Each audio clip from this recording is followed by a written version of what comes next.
Hello, good evening. The head of the London Fire Brigade has promised a major overhaul of the organisation after an independent report found it to be institutionally racist and misogynistic. The report exposed a toxic culture in the service with lurid examples of sexism, racism and bullying. While speaking to Sky News today, the Commissioner of the UK's biggest fire brigade apologised. We've also heard from firefighters who are sceptical about the promises of change. A warning that Martin Brunt's report includes one former firefighter describing the racist abuse that was directed at him, which some people may find offensive. Firefighter Gareth Dawes suffered racism in different forms, sometimes direct. There was an argument that occurred and I went in to split up the argument and I was called a black in that moment.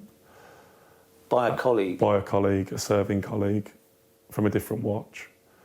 And the onus was put on me as to whether I wanted to do anything about it when we returned to station. When he offered to help tackle racism, his bosses encouraged him, he said, but they simply didn't understand the problem. He resigned. They were just saying that it wasn't racism. This isn't racism. So that's why I mapped it out and said this is how it plays. It doesn't necessarily have to be like the N-word, do you know, for it to be racism. But they just didn't want to see it. They did not want to see how they were part of the problem. It was denial. It was denial. It was absolute denial. And it was much easier for them to see me as a troublemaker and someone who's too big for their boots. The review was ordered after the suicide of young firefighter Jaden Francois Esprit. His family said he was bullied because of his race.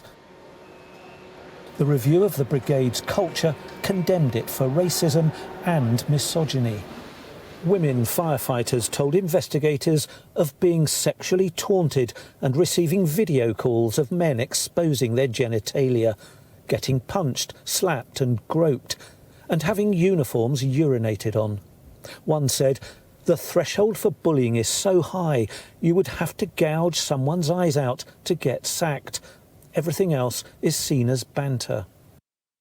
I think I have to apologise to London and Londoners, and I have to apologise to those 2,000 people who raised their voice, that clearly we have not addressed this issue with the energy we needed to in the past. And where we find people have not met the standards of behaviour we clearly expect in a zero-tolerance culture to this stuff, we will dismiss them. The report's author said he was sure there were similar issues in all fire brigades and beyond. Over the last 12 hours, I've been approached by very senior figures in the BBC, very senior figures in the National Health Service, and also in 5 different police forces. And all of them have said, Nazir, how do we get us looked at? These behaviours, they're embedded in our society, and therefore they'll be embedded in our institutions. Concerns over the brigade's culture aren't new. Previous watchdog inspections had warned of toxic elements.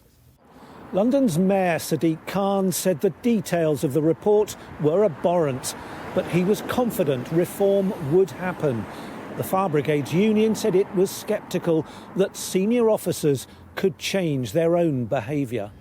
The London Fire Brigade was already having to reform after claims of systemic failings in response to the Grenfell Tower fire. Changing its culture will be a much bigger demand. Martin Brunt, Sky News.